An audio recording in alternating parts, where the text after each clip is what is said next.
as the US and Iranian governments escalate tensions in the already volatile Straits of Hormuz, and China and Russia begin openly questioning Washington's interference in their internal politics, the world remains on a knife edge of military tension. Far from being a dispassionate observer of these developments, however, the media has in fact been central to increasing those tensions and preparing the public to expect a military confrontation. This is the GRTV Backgrounder for Global Research TV.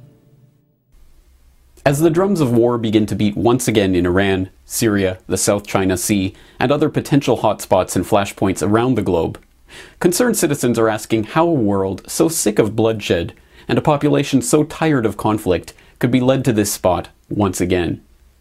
To understand this seeming paradox, we must first understand the centuries-long history of how media has been used to whip the nation into wartime frenzy, dehumanize the supposed enemies, and even to manipulate the public into believing in causes for war that, decades later, were admitted to be completely fictitious.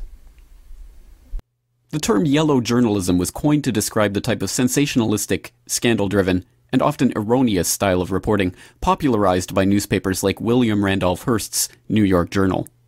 In one of the most egregious examples of this phenomenon, Hearst's papers widely trumpeted the sinking of the USS Maine as the work of the Spanish. Whipped into an anti-Spanish frenzy by a daily torrent of stories depicting Spanish forces' alleged torture and rape of Cubans, and pushed over the edge by the Maine incident, the public welcomed the beginning of the US-Spanish War. Although it is now widely believed that the explosion on the Maine was due to a fire in one of its coal bunkers, the initial lurid reports of Spanish involvement stuck, and the nation was led into war. In many ways, the phrase infamously attributed to Hearst in reply to his illustrator, "You furnish the pictures, and I'll furnish the war," apocryphal as the story may be, nevertheless perfectly encodes the method by which the public would be led to war time and again through the decades. The US was drawn into World War I by the sinking of the Lusitania, a British ocean liner carrying American passengers that was torpedoed by German U-boats off the coast of Ireland, killing over 1,000 of its passengers. What the public was not informed about at the time, of course, was that just 1 week before the incident, then First Lord of the Admiralty Winston Churchill had written to the President of the Board of Trade that it was most important to attract neutral shipping to our shores, in the hopes especially of embroiling the United States with Germany. Nor did reports of the attack announce that the ship was carrying rifle ammunition and other military supplies. Instead, reports once again emphasized that the attack was an out-of-the-blue strike by a maniacal enemy, and the public was led into war. The US involvement in World War II was likewise the result of deliberate disinformation. Although the Honolulu Advertiser had even predicted the attack on Pearl Harbor days in advance, the Japanese naval codes had already been deciphered by that time, and that even Henry Stimson, the US Secretary of War, had noted in his diary the week before that he had discussed in a meeting with Roosevelt how we should maneuver them, the Japanese, into the position of firing the first shot without allowing too much danger to ourselves. The public were still led to believe that the Pearl Harbor attack had been completely unforeseen. Just last month, a newly declassified memo emerged showing that FDR had been warned of an impending Japanese attack on Hawaii just 3 days before the events at Pearl Harbor. Yet the history books still portray Pearl Harbor as an example of a surprise attack.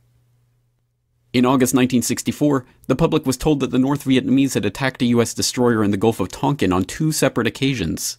The attacks were portrayed as a clear example of communist aggression, and a resolution was soon passed in Congress authorizing President Johnson to begin deploying US forces in Vietnam.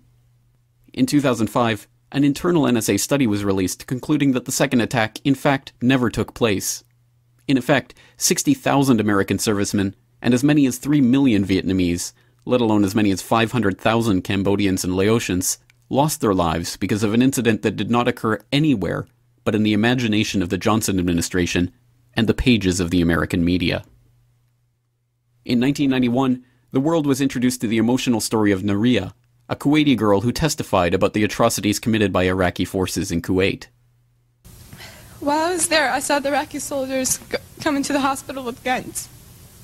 They took the babies out of the incubators,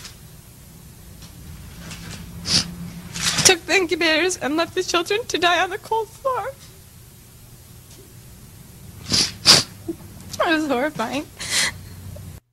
What the world was never told was that the incident had in fact been the work of a public relations firm, Hill and Knowlton, and the girl had actually been the daughter of the Kuwaiti ambassador. The public was whipped into a frenzy of hatred for the Hussein regime, not for the documented atrocities that it had actually committed on segments of its own population, with weapons supplied to them by the United States itself, but on the basis of an imaginary story told to the public via their televisions, orchestrated by a PR firm. In the lead-up to the war on Iraq, the American media infamously took the lead in framing the debate about the Iraqi government's weapons of mass destruction not as a question of whether or not they even existed, but as a question of where they had been hidden and what should be done to disarm them. The New York Times led the way with Judith Miller's now infamous reporting on the Iraqi WMD story, now known to have been based on false information from untrustworthy sources, but the rest of the media fell into line, with the NBC Nightly News asking what precise threat Iraq and its weapons of mass destruction posed to America, and Time debating whether Hussein was making a good faith effort to disarm Iraq's weapons of mass destruction. Reports about chemical weapons stashes were reported on before they were confirmed, although headlines boldly asserted their existence as indisputable fact. We now know that the stockpiles did not exist, and the administration premeditatedly lied the country into yet another war. But the most intense opposition the Bush administration ever received over this documented war crime was some polite correction on the Sunday political talk show circuit. Well, let me just ask you this.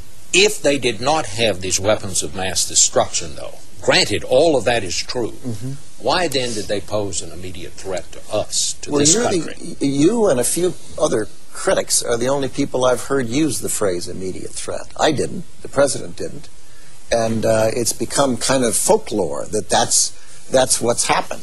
The president went... You're saying that nobody in the administration said that? I can't speak for nobody and everybody in the administration and say nobody said that. Vice President didn't say that? If you have any citations, I'd like to see them. We have one here. It says, some have argued that this is you speaking, some have argued that the nuclear threat from Iraq is not imminent, that Saddam is at least 5 to 7 years away from having nuclear weapons. I would not be so certain.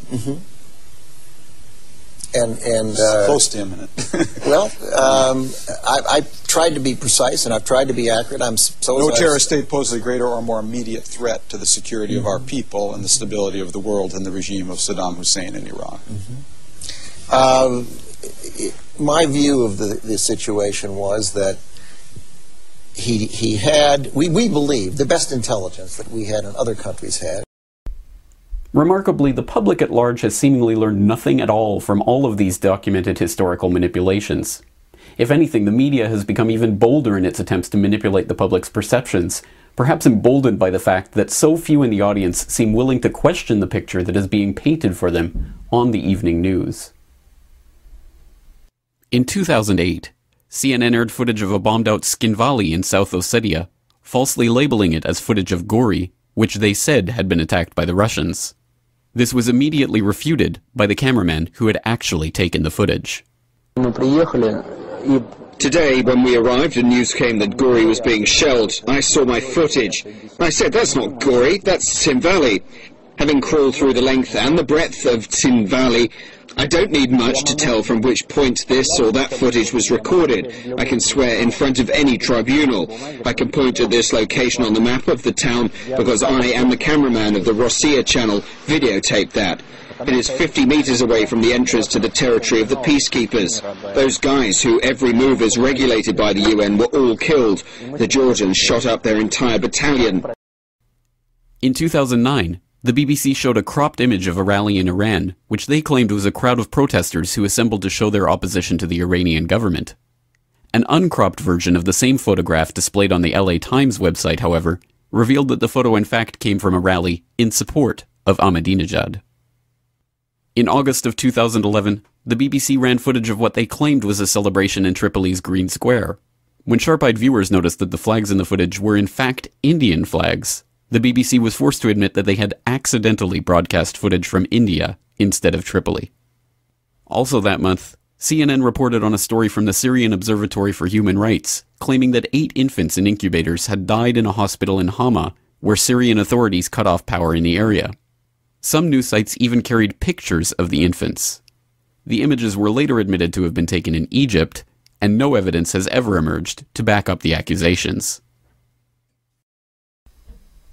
As breathtaking as all of these lies, manipulations, and so-called mistakes are, they in and of themselves don't represent the only functions of the media for the war machine. Now, the US government is taking the lead in becoming more and more directly involved with the shaping of the media message on war propaganda, and the general public is becoming even more ensnared in a false picture of the world, painted with the Pentagon's own paintbrush.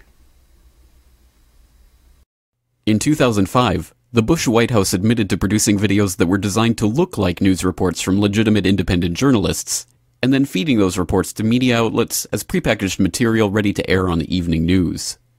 When the Government Accountability Office ruled that these fake news reports in fact constituted illegal covert propaganda, the White House simply issued a memo declaring the practice to be legal. In April 2008, the New York Times revealed a secret U.S. Department of Defense program that was launched in 2002 and involved using retired military officers to implant Pentagon talking points in the media. The officers were presented as independent analysts on talk shows and news programs, although they had been specially briefed before their appearances by the Pentagon. In December of 2011, the DoD's own Inspector General released a report concluding that the program was in perfect compliance with government policies and regulations. Earlier this year, it was revealed that the U.S. government had contracted with H.B. Gary Federal to develop software that created fake social media accounts in order to steer public opinion and promote propaganda on popular websites. The federal contract for the software sourced back to the MacDill Air Force Base in Florida. As the vehicle through which information from the outside world is captured, sorted, edited, and transmitted into our homes, the mass media has the huge responsibility of shaping and informing our understanding of events to which we don't have first-hand access. This is an awesome responsibility in even the most ideal conditions, with diligent reporters guided by trustworthy editors doing their level best to report the most important news in the most straightforward way. But in a media landscape where a handful of companies own virtually all of the print, radio, and television media in each nation, the only recourse the public has is to turn away from the mainstream media altogether. And that is precisely what is happening. As study after study and report after report has shown, the death of the old media has accelerated in recent years, with more and more people abandoning newspapers and now even television as their main source of news. Instead, the public is increasingly turning toward online sources for their news and information, something that is necessarily worrying for the war machine itself, a system that can only truly flourish when the propaganda arm is held under monopolistic control. But as citizens turn away from the New York Times and toward independent websites, many run and maintained by citizen journalists and amateur editors, the system that has consolidated its control over the mind of the public for generations seems to finally be showing signs that it may not be invincible. Surely this is not to say that online media is impervious to the defects that have made the traditional media so unreliable, quite the contrary. But the difference is that online, there is still for the time being relative freedom of choice at the individual level. While internet freedom exists, individual readers and viewers don't have to take the word of any website or pundit on any issue. They can check the source documentation themselves, except, perhaps not coincidentally, on the websites of the traditional media bastions, which tend not to link source material and documentation in their articles. Hence the SOPA Act, Protect IP, the US government's attempts to seize websites at the domain name level, and all the other concerted attacks we have seen on internet freedoms in recent years. Because ultimately, an informed and engaged public is far less likely to go along with wars waged for power and profit. And as the public becomes better informed about the very issues that the media has tried to lie to them about for so long, they realize that the answer to all of the mainstream media's war cheerleading and blatant manipulation is perhaps simpler than we ever suspected. All we have to do is turn them off. For more on this story and other breaking news and current events, please go to globalresearch.ca. For more research and analysis by James Corbett, please go to corbettreport.com.